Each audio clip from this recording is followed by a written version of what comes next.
So we have a really interesting panel for you this morning. It starts from the first time that somebody asks you, what do you want to be when you grow up? It's a simple question, of course, and it's a question we all ask our children all the time, and we were asked as a child.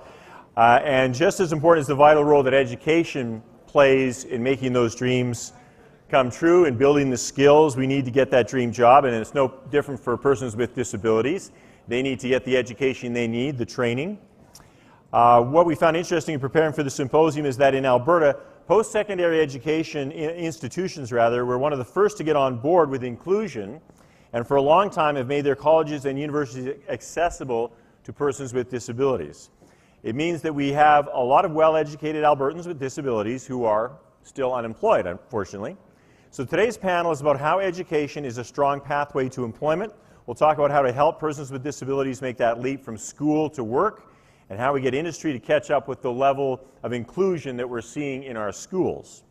So I want you to welcome our panel here, starting with Dr. Glenn Feltham, President and CEO of the Northern Alberta Institute of Technology.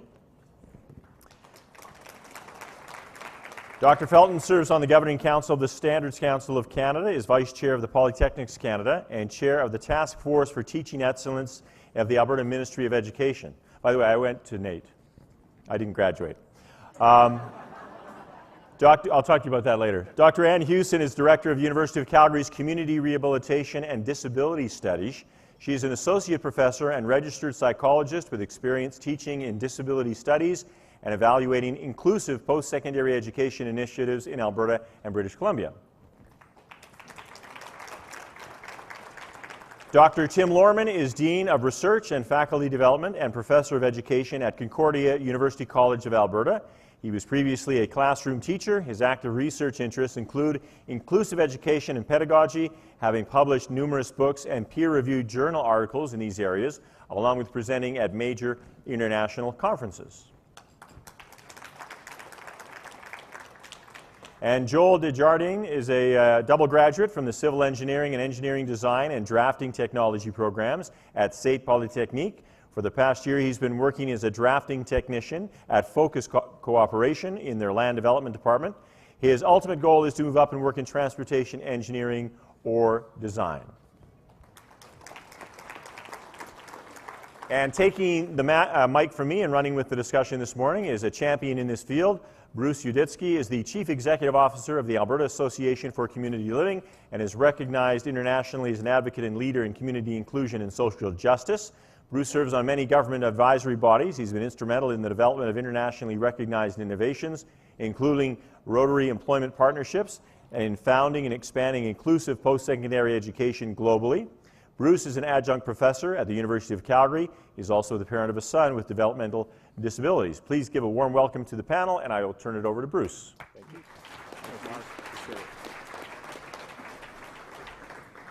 If I'm right, Glenn, it's not too late for Mark to go back to school? Sorry. Lifelong learning, right. I'll look into it. So what we're going to do this morning is I'm going to have each of the panel members speak for a few moments, then have them respond and have some interchange amongst themselves, and then we'll open it up to the floor and the people on the webcast for questions and exchange of information with panel members. I think this panel will tie very well to the opening remarks that Brenda Lee Doyle and Donna Ludwigson made this morning about utilizing one's networks and connections, and raises a question as to where one finds those networks and connections, for example, and often that can be through opportunities for education. I think Brenda Lee mentioned the need to be able to pursue pathways over time and necessity for lifelong learning and career development from an early age onwards. So we'll try to have this panel reflect the interest of the symposium organizers. The brief opening remarks I wanted to make have to do with my own experience, having been in this field for many decades, and much to the dismay of some, I'm still here, I suppose. But I've had the opportunity to work with and consult with families, governments, providers, and others in many different countries around issues related to employment of people with disabilities. And what struck me over time was the degree of our efforts, if you want, that lay outside the normative pathways that those without disabilities were pursuing and achieving job opportunities and successful careers through. And that even after decades of effort with our best practices, we weren't, in fact, as the research has demonstrated, really increasing the proportion of people with disabilities that are working, hence the slide we saw earlier this morning about unemployment rates approaching 70% or greater. So I think there's a need to open up and continue to expand, in addition to the methods and approaches we're using today, alternative pathways to produce a greater success in employment possibilities for people with disabilities. And we hope the panel members today will help to illustrate and discuss and debate the power and relevance of an inclusive pathway from early childhood, if you want, or schooling years, on into post-secondary, and then completing ones, if you want, hopes and aspirations by securing employment. So I'm going to ask actually Tim to begin with his experiences as an educator in our province, and in particular reference to children with disabilities in inclusive education and the role that can play in preparing people for careers later in life. And I'm not going to use their honorific titles, and I hope they don't feel bad about it. I'll just use their first names. So Tim? Thanks, Bruce. I've never presented from a couch before. I feel like I'm on The View. If you're on The View, we'd all be talking at once. I guess Anne's whoopee. Yeah.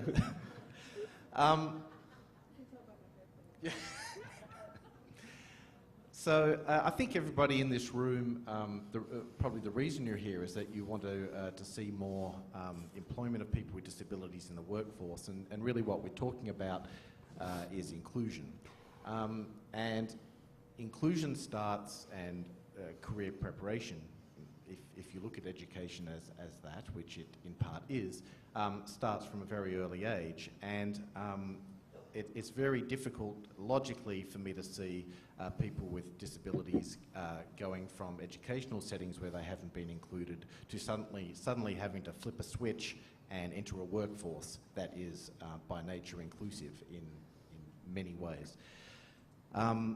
But I think we need to start with a bit of a very brief outline of what inclusion is and inclusive education is, because this is a term that is manipulated around the world, often by governments to kind of suit whatever they do. Whatever their practice is, well, it's inclusive. It sounds good, we'll call it inclusive, including Alberta. Alberta is very manipulative when it has come to defining inclusion. Some rebels in here. There are two ways of looking at inclusion. You can look at it, as I used to look at it until relatively recently, as trying to define what it is. And it's a very difficult thing to do, because there are a number of things that inclusive education is. It is clearly being in the same classroom as your peers, without disabilities, in your neighbourhood school, and it is clearly all of those, but it is not only that. We need to also provide appropriate support and appropriate resources to schools, to teachers, to families, to really make that work, and to make that education authentic and of a high quality, at least as high a quality as what other kids without disabilities get. I have 2 school-aged children. I wouldn't say that their education is of a very high quality all the time. I like Pat Miranda's quote that inclusion isn't the guarantee of a perfect education, it's the guarantee of a typical education. And so that's where I think we should be aiming. Of course, improving education for all kids. And inclusive education does that. Studies have shown that some studies have shown that at the very least there are no negative impacts when we look at across large populations of inclusive education in terms of academic progression for both children with disabilities and children without disabilities. Some studies have shown significant benefits, academic benefits. So I guess my point of view is that if there's really no downside to inclusion, that should be the default. And in Canada, we have the last figures I can find are from 2010. 64% 64% of children with disabilities are in what might be considered inclusive classrooms, and 26 are not. 26% are not, so they would be in special classes in regular schools or special schools, and then there are a whole bunch of kids who aren't in school at all. And they're the kids that I worry about, because when they go to enter the workforce, I'm not sure they're going to have the skills that they need to be successful. I think the premise behind segregated forms of education is that it provides children with life skills that they won't get when they're in a regular classroom.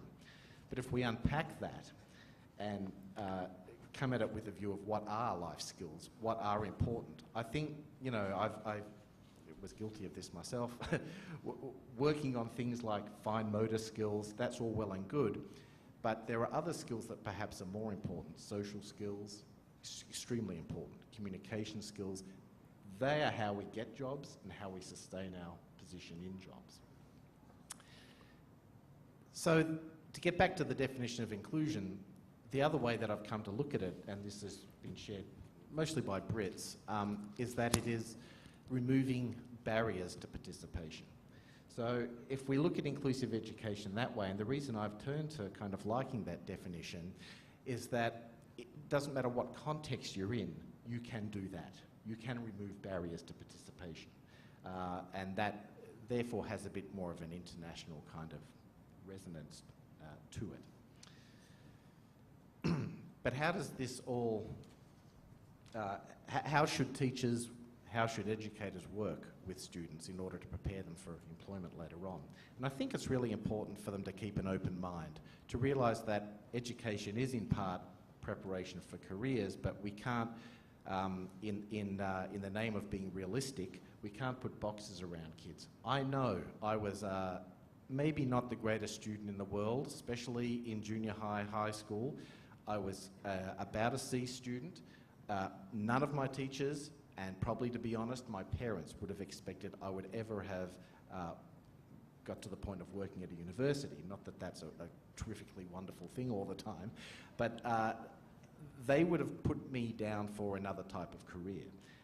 And that would have limited me, and I'm in a position now that I really like and I'm interested in and I'm good at. And I think we need to keep that in mind when we're working with children with disabilities, that we don't want to limit what they can, what their potential is, what they can do in the future. We want to really build on strengths. My handwriting is awful. I will never be a calligrapher, but I am an author.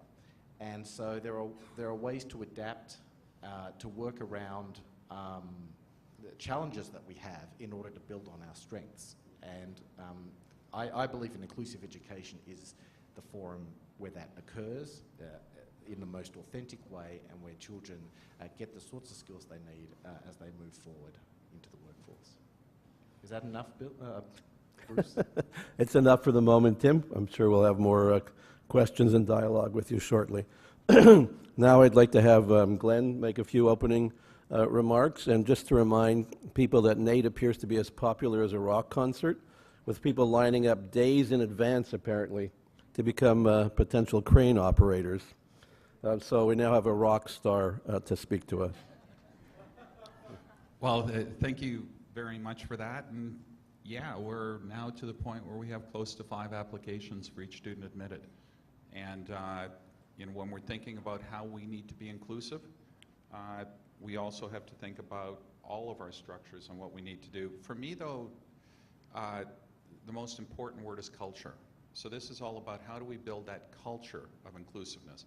It has nothing to do with any one thing that we do, but how do we make sure this is a part of our frame on absolutely everything we discuss? How do we make sure, and for us, we're attempting to build a culture that has inclusiveness. For us at NATE, things such as safety are absolutely critical as well. And so as we're trying to build these cultures, these are frames for us on how we make decisions, how we support people. Tell you just a little bit about NATE. I was looking through, one of the great things about being a president is you're given speeches. This one has lots and lots and lots of pages, so let me go real quickly and try and hit some highlights as to some of the things NATE's doing. I guess for me, these are just indications of what's starting to come from this culture we're attempting to build. So we do have 5 full-time services for students with disabilities advisors on our main campus, but we've also made sure that we have these advisors on our satellite campuses, at place where we're doing the trades, at our Such campus, at our Patricia campus. We have all the services you would normally expect, you know, exam accommodation, sign language interpretation, captioning, Braille, learning strategic sessions, technology support, you know, with all the specialized software and laptops and alternative format reading materials and one-on-one and group tutorials for students with disabilities, services based on really identifying those individual needs.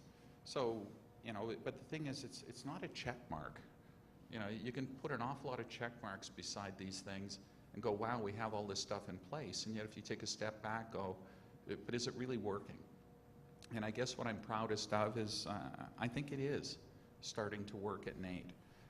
Polytechnics have not historically been that inclusive of a place. You know, the notion of this base hands-on education, where we're putting people in front of sometimes $1 million equipment that will, you know, chop an arm off like that. But we have to be inclusive, and we have to allow people to follow their passions. It does mean that, you know, we're going to be taking people to different levels of training according to their abilities as well. But for every area of science and technology or trades or all the stuff we do in health and business, there is also room for people who may not be able to fully master all, but can certainly master part of what is there, and there's incredible room for them to be productive in the workforce on something they're truly passionate about. So for us, it's working with those individuals, working with some of the incredible groups in this province that are saying, here's a person that we really believe can succeed. So what we're also trying to do is throw out the rule book. That's pretty hard for post-secondaries. We live and thrive on rules. And so, but if it's really an issue of culture, you need to find a way to toss that thing as far away as you possibly can and look at the individual. Just in terms of some numbers, see, I already threw out 4 pages. In terms of some numbers, self-identified right now, we have 1,300 students with disabilities. Half of those are full-time. 46% are apprentices. So when we look at even the labor market needs in this province, where those incredibly rewarding careers are, you know, but it means that we need to be able to bring these people to the levels that they can achieve, but knowing that how we're going to bring individuals to that is going to differ by the individual. We are working with so many different organizations to try and figure this thing out, but rather than going through the last 5 pages, let me just leave with but ultimately, it's all about a single word, and it's about culture. If you don't put in place those lenses, that everything that you do should go through those lenses and say, are we truly being inclusive in how we do this? The last thing I would say is, I think organizations that truly become inclusive and start to build those cultures have to do so, you know, both from the bottom and from the top. And it means that these are discussions that need to be had at the board levels as well. And the importance of inclusiveness, you know, in that broadest sense, and right down to the specifics of how do we make sure that we're not letting people fall through the cracks, really needs to be addressed across the entire organization. So it really is a great pleasure to be here today and chat with you about some stuff I'm really proud of. And that's I think at NAIT, this notion of building this culture is really, really important to most people. So thank you.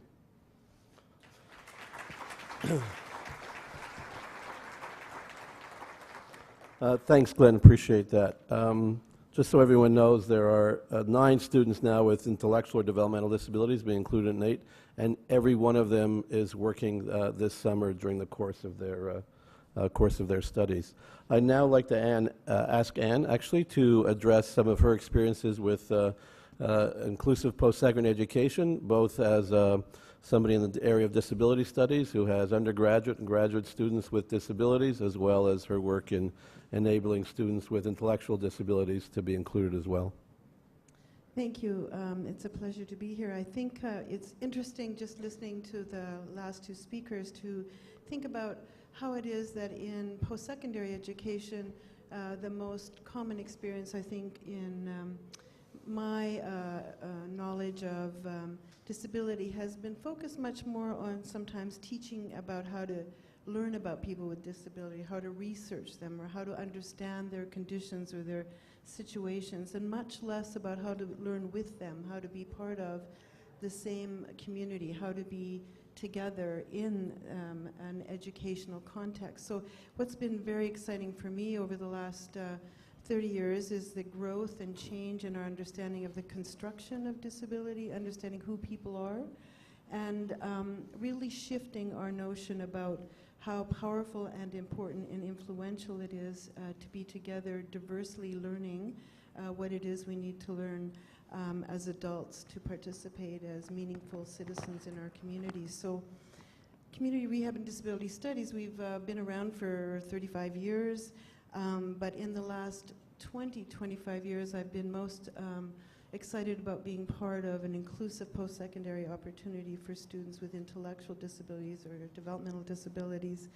And one of the most powerful things I've understood in this very dramatic experience actually has the fact that we need to belong in order to learn, that without belonging, learning becomes a very complicated and sometimes dysfunctional experience. So the power of that experience, I think, has been, of course, to recognize how being fully embedded in an inclusive life changes the life outcomes for people.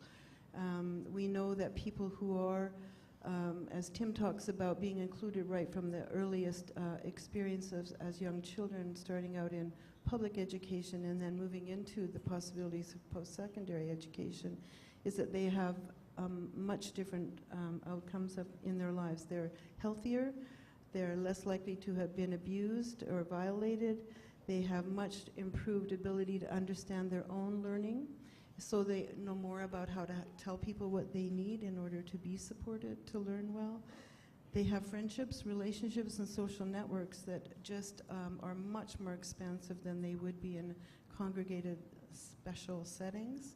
And they're much more culturally literate. Like they have street smarts. They know how to get around in the community in quite different ways because they've been part of the typical peer experiences as they grow up with all of its bumps and bruises. They're much better at communicating. We know that people who have been fully included find augmented and alternative ways to communicate if they have to, but they're much better at understanding how to use language. They also are much more socially savvy. They're not like so often is described in special education as having behavior problems. It's much more likely that they understand consequences naturally and learn the social boundaries that are needed and the possibilities for their social connections to be important to a good life. Their outcomes are much more comparable to people without disabilities. And given that that has been their understanding and their experience, of course they want to go on to college and technical schools and universities, because there they'll continue to be with their peers or achieving the goals and dreams that they have in mind as they've thought those through growing up through high school. So what we've learned about inclusive post-secondary education is exactly that is what happens. That young adults with developmental disabilities who are fully included, and I don't mean that they are given special classes or special courses on the side, but they're fully included in the programs of study across now in Alberta, 18 post-secondary institutions, and just next door, the province next door, they're included in 6 post-secondary institutions, just to give by way of example. That has, the outcomes for those individuals is amazing. At one level, they are pursuing areas of study that they care about. They're getting summer employment in ways that allow them to be more prepared for adulthood and career planning. They also, most importantly, are fostering their own identity, building their own sense of self that isn't defined by their disability, but is defined by their passions and interests and dreams. So as I'm sure most of you, any of you who went on to post-secondary education, I'm sure it's not so much the content of any one course that you remember so well, it's what your social experience was, how you formed the sense of who you are and where you want to be in the world. And those social connections that take you to those places is the same experience for people with developmental disabilities. We know that over 70 to 80% of those young adults go on to employment, which is a tremendously different rate of success than what we see in the other efforts we've made towards employment. How's my time? Should A few more minutes. Okay. One of the new things we're learning, 1.5. and I'm so excited about this, and we've had a little bit of opportunity with some of Tim's colleagues, is the power and possibility of faculty in post-secondary education to offer so much more to people with developmental disabilities, not just in the classroom and making the classroom accessible, not an add-on, but building in different kinds of learning strategies and teaching approaches that really include people with different learning needs. But also faculty get really excited about these people's lives. They start to think about, where could I help that guy get a job?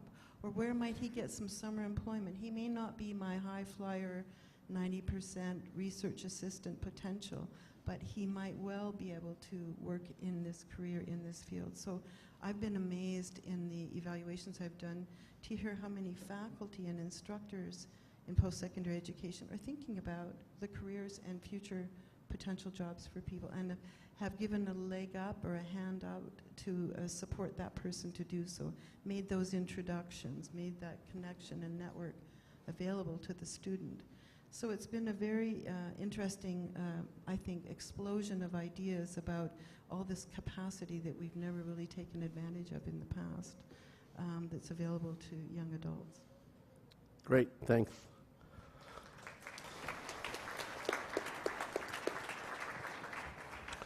Now, in some ways, perhaps the most important voice on the panel this morning is to hear directly from a student with disabilities who's had the opportunity to pursue his post-secondary education and then his career aspirations. So Joel will talk a little bit about early years of schooling, or high school at least, and then his experience with SAIT, and then in fact finding and securing employment in his area of studies. Thanks, Bruce. I first would like to thank you for inviting me to this prestigious panel to talk about this important discussion. As discussed before, I'm a double graduate of the Civil Engineering and Engineering Design Drafting program at SAIT. Actually, I'm the 200,000th graduate. Thank you. My interest in engineering began as a child. As far as I can remember, I was really interested in maps, roads, and bridges. And actually, instead of my dad likes to say that instead of using a GPS, he likes to use JPS when I'm around. And so when I like to use this interest sort of as a motivating factor to go get through challenges when I was through schooling, and to sort of use as to advocate for myself. When I was thinking about what I would like to talk to you guys about, I like to portray how I look at myself. For example, when I went through, for example, even when I went to regular schools right from kindergarten, much of my schooling involved quite a bit of resource supports. So by the time I got to high school, there were some classes I didn't think I would be able to complete, like my peer math. I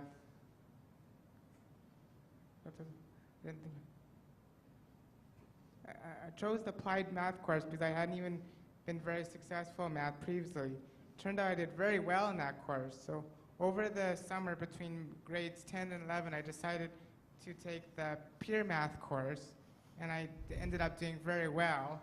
as a result, I continued with the peer math, and without that, I wouldn't have had the prerequisites to get into SAIT. So which is one of the things so while I was at SAIT, I realized I needed to rethink my strategies again. When I started my first diploma, I thought that since that was an area I was interested in, I would require the same level of support I'd required in high school. Prior to starting, I had met with the academic chair of my program, and I decided to slow my program from 2 years to 3 years to reduce the number of courses per semester. I also met with my disability services, and we had discussed possible accommodations, but I didn't think I was really going to need them for anything other than my exams. However, it didn't take me very long to figure out that things moved very fast in post-secondary despite the number of courses per semester. I really needed the extra help. Disabilities at SAIT were quickly set me up with things like a weekly meeting with a strategist and a note taker from their office, all of which were paired with the testing accommodations they had already given me. That worked very well for my first year. Things didn't go quite as planned in my second year. A lack of supports in forms of a note taker and tutor made it so I struggled a lot more. Although I really liked the idea of not having a staff note taker, the process of locating a classmate to take good quality notes for me was a challenge because it became difficult finding a classmate who took good quality notes for me.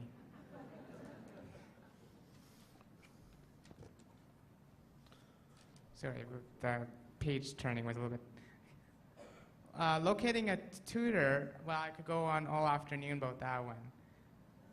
Needless to say, by the end of the second year, I pretty much wanted to quit. Thankfully, with the support of my friends and family, I did go back for year 3, and actually many of the problems I had experienced in my second year resolved themselves. I had a great classmate who took good notes for me and found a specialized tutor for certain classes. With a civil engineering diploma in hand, I figured I was set. However, it didn't take me long to be discouraged by the fact that many of my peers were getting jobs that had a physical demand, such as surveyors and contractors. Luckily, after about 3 months, I got a job as a drafter. Only problem is that I quickly realized that even though this was the type of job I wanted, my civil engineering diploma wasn't sufficient enough for me to do the job. Again, I needed to rethink things, as at that point I decided to return to SAIT to complete a second diploma, which was my engineering design drafting. Upon returning to SAIT, all the lessons I had learned from my previous program got a lot easier for me, both to be successful in my studies and enjoy my experience as a student. Having these supports in place allowed me to act as vice president of our program student club. Upon completion of my second program, I was hired as a drafter by Focus Corporation in their land development department. This was not only exciting from an employment perspective, but the job I took was in Grand Prairie, which meant I'd be moving away from home for the first time. I actually was interviewed over the phone and hired by email. One of my parents' first concerns was if they knew I was in a wheelchair.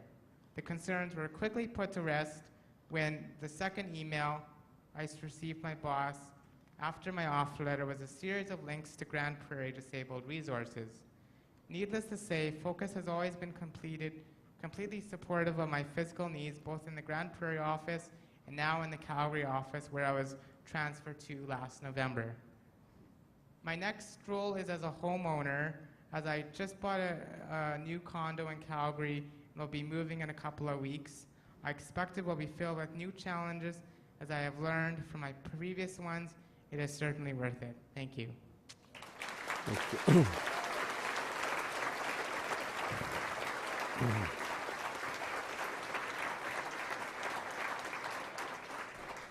I understand a new condo in Calgary is a couple of million, is that right? So what I've asked the panel members to do is to, if they have any response or questions, comments for each other, to exchange those first, and then we'll open it up to the floor. And I think Joel, of course, is a reminder to all of us of how we can be inspired by the aspirations of others. So there's no order. If anyone wants to raise a point or question relative to each other, that'd be great. If you're all going to sit quiet, oh, Glenn's going to, good, thank you. Otherwise, I'd have to ask a question. I guess the only thing I would say is, as you know, 25 years in post-secondary education, the strides I've seen in the last few have dwarfed everything that came before. So, you know, I think we're reaching those tipping points where, you know, we can be truly inclusive and where people are starting to understand what that even means. Whether it's a broad definition or a narrow definition,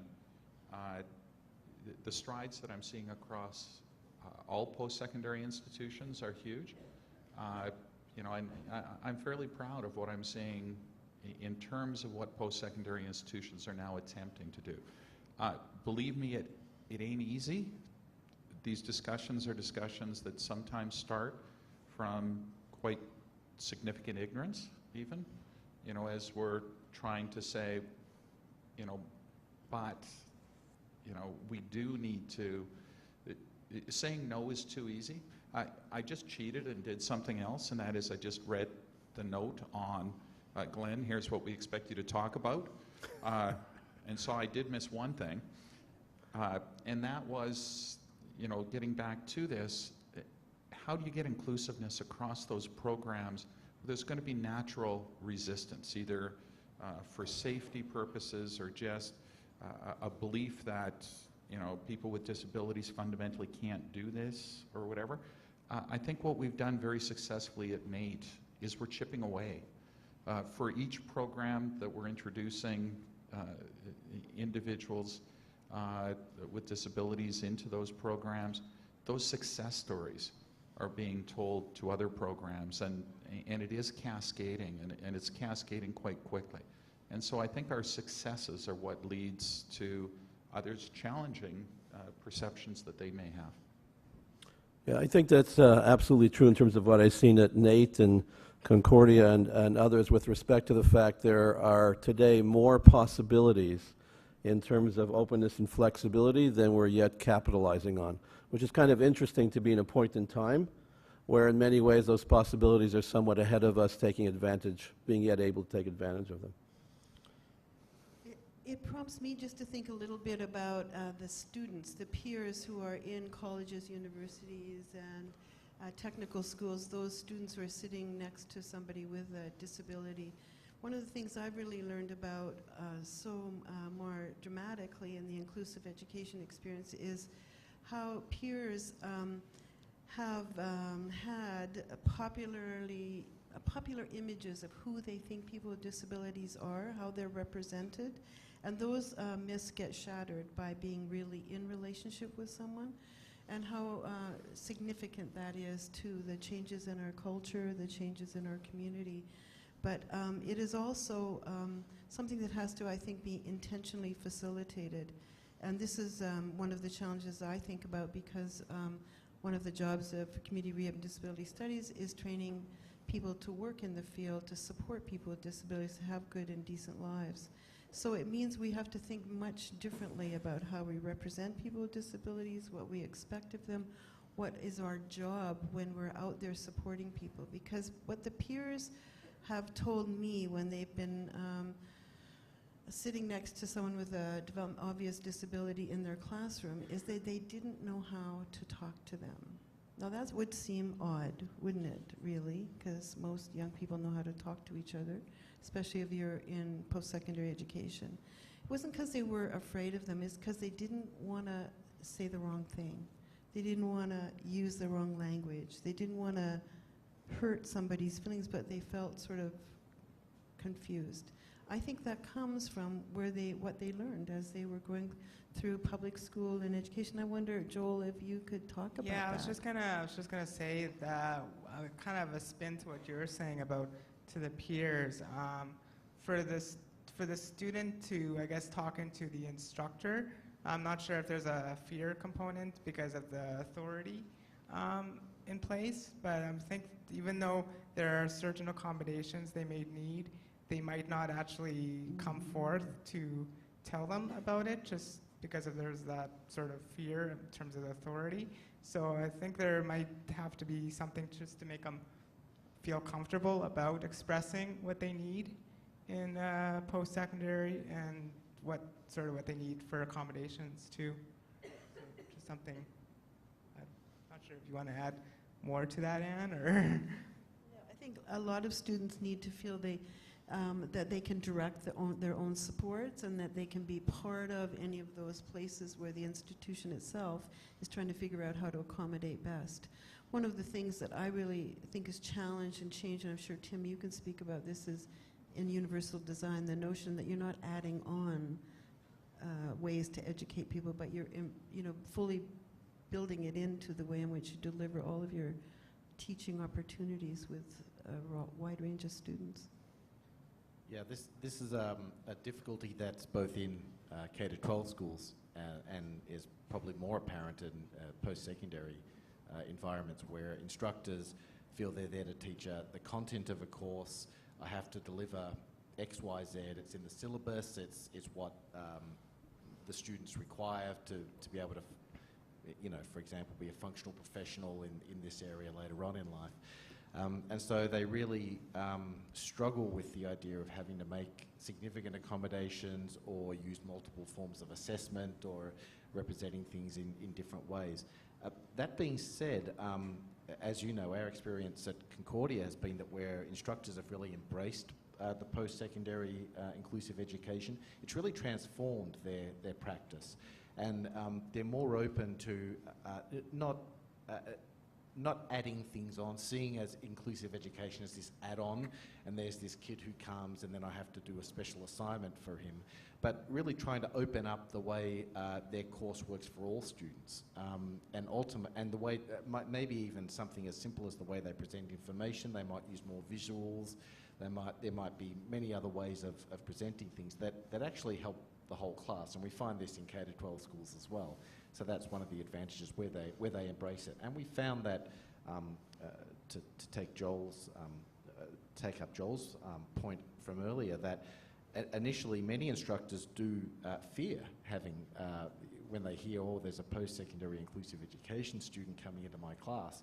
But once they, like anyone, once they get to know the student and talk to them, that fear just melts away, and often they're just really able to run with it. It's a very good thing.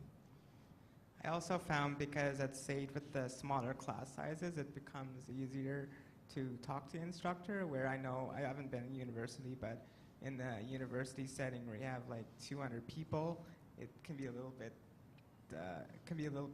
I don't know, big with this size and stuff, can be a little discriminating or anxious about talking to the instructors, for sure.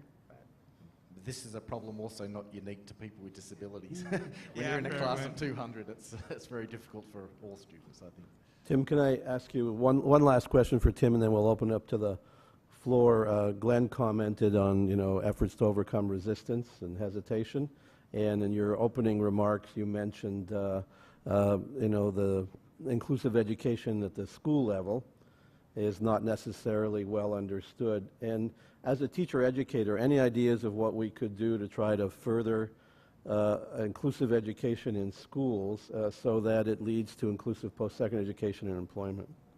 Well, one of the difficulties we have is that our students graduate from our after-degree program, for example, in elementary education, and they're very enthusiastic about inclusive education, and they have a very fundamental grasp on things like universal design for learning, and their points of view are generally quite positive toward inclusive education. One of the difficulties is that sometimes they get into school environments that are not as positive about inclusive education. And so what tends to happen is that they adopt the views of their colleagues around them, their mentors, and sometimes it's a survival mechanism to do that because they're on a temporary contract. They need to fit in, they need to fall in line if they're going to get permanent employment down the track. So I think really where we need to be looking at is those first few years graduating out of university. We leave them like babes in the woods, so to speak. We eject them from university and we never talk to them again.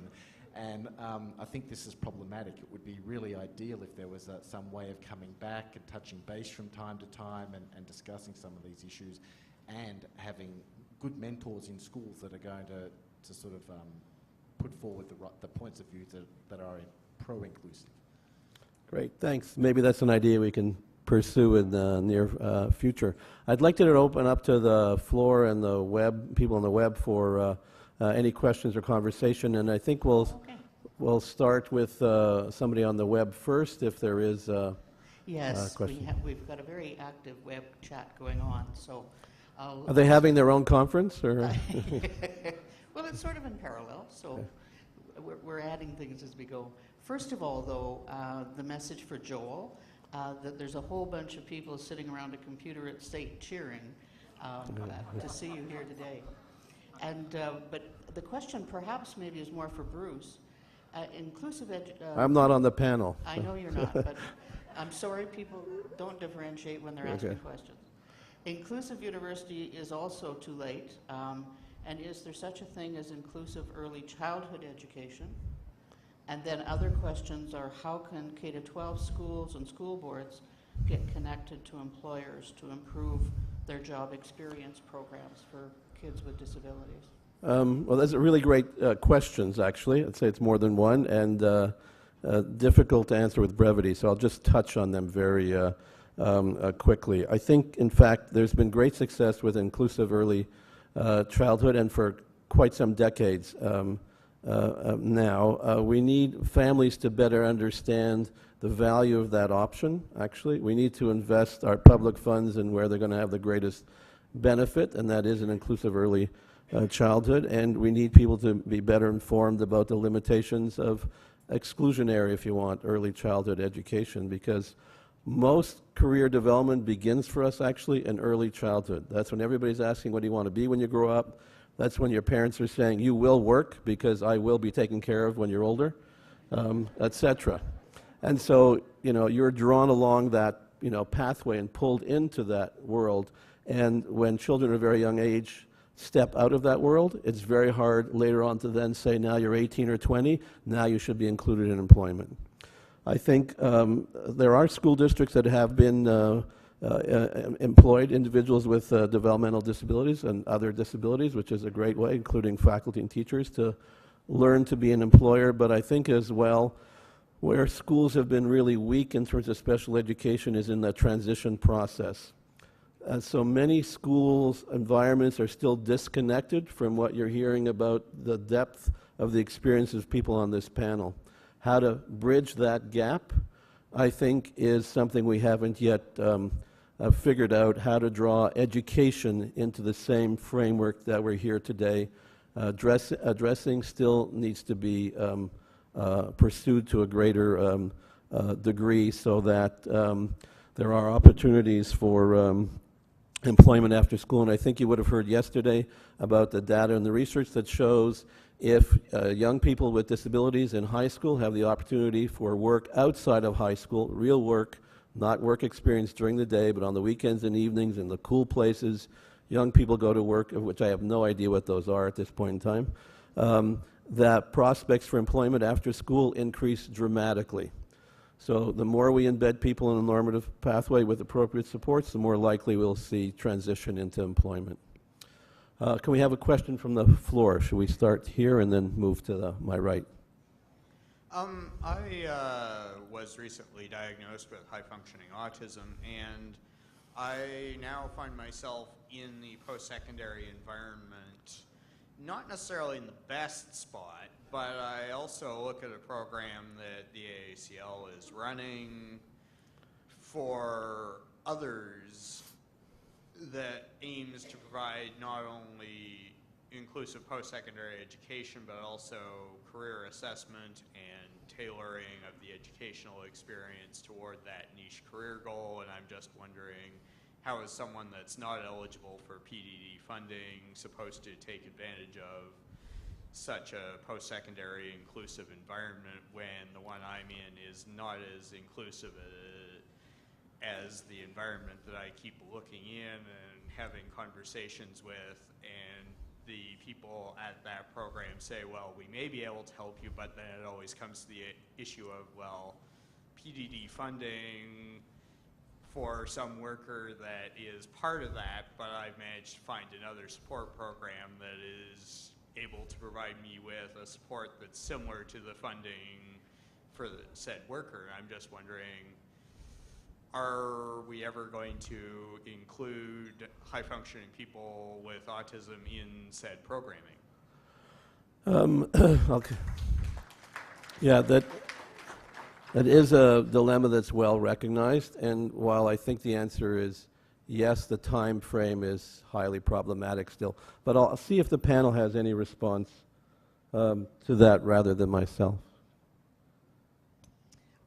Well, I would quickly say that the disability supports that are available in post-secondary institutions probably still have a long way to go to embed a much different understanding of inclusion and support. I think they still follow, in my opinion, a somewhat traditional view that's based on diagnosis and assessment that leads to eligibility for financial assistance, and there's that kind of straight line thinking that ties it all to financial support, which I think is a great disadvantage for so many students who require a much more embedded way in figuring out the supports they need for academic success as well as social success.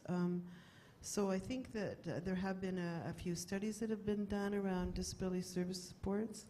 I think there is a recognition there's a gap between what students really need to survive every day and what's provided, and those are often made into arguments that they're financial, and I think that's because they're still very traditional in sort of understanding what inclusion means. So the policies, I believe, need to be re-examined, and I don't know if you look at your policies at NAIT or in other institutions, we don't have enough of that at the University of Calgary, I could say quite clearly.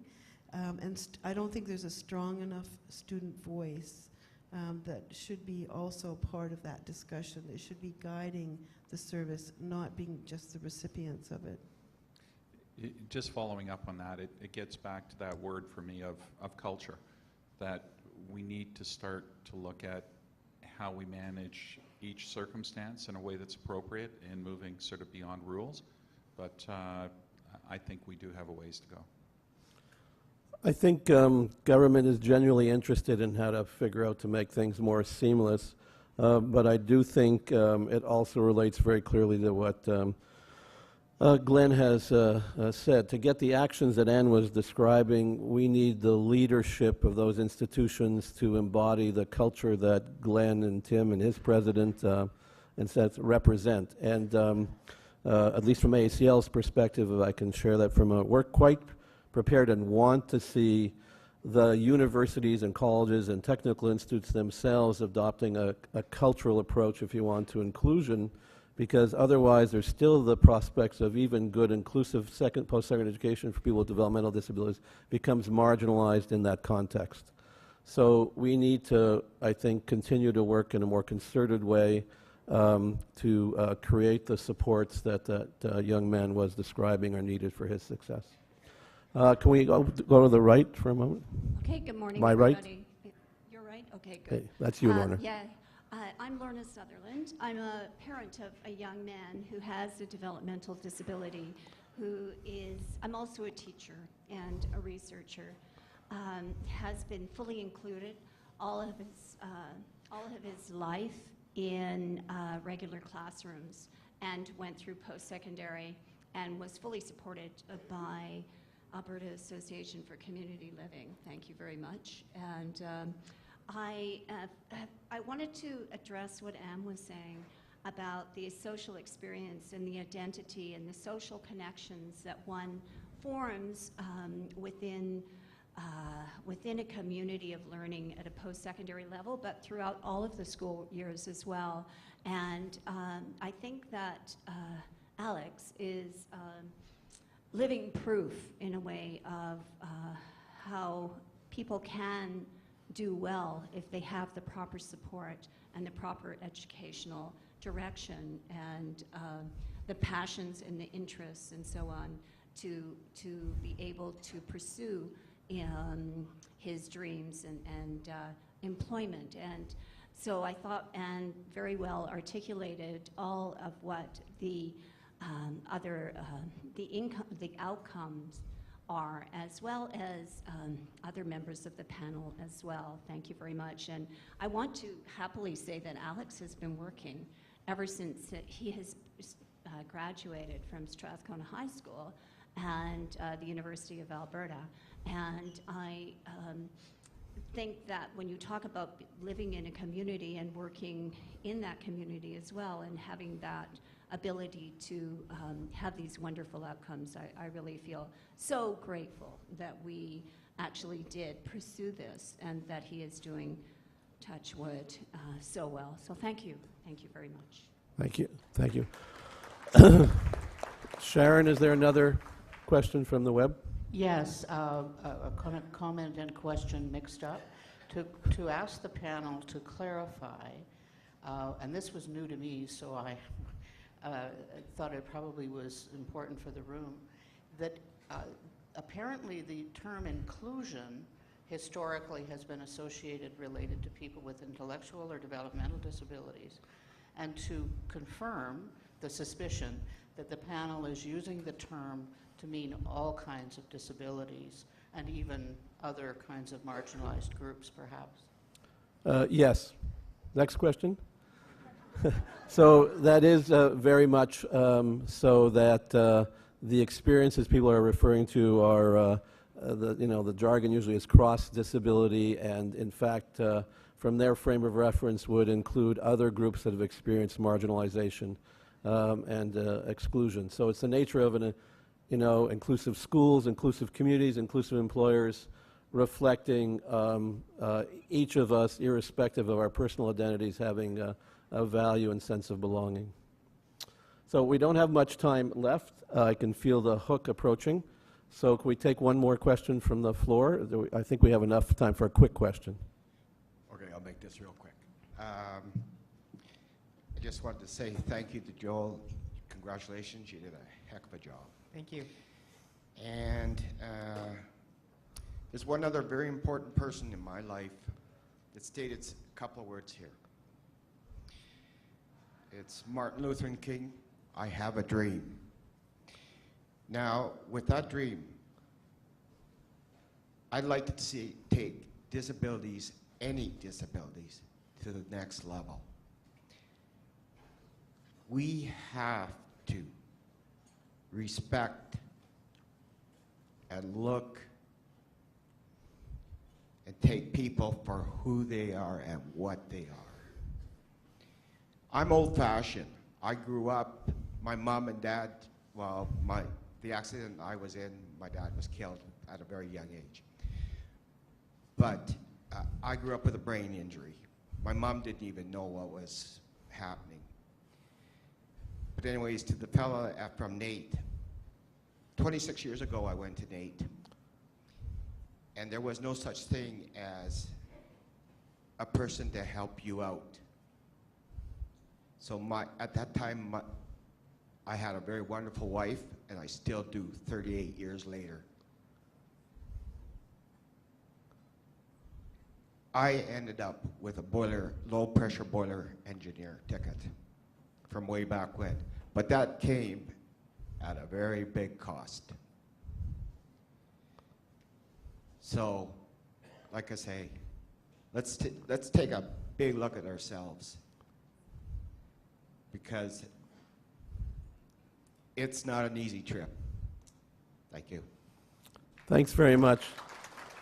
We'll conclude and join me in thanking the panel in a moment, but I think their presentations today and conversations and your questions reflect, in fact, and Joel's experience, that, in fact, people are committed to helping people realize dreams, and that can happen. So if you'll join me in thanking the panel for their time with you this morning.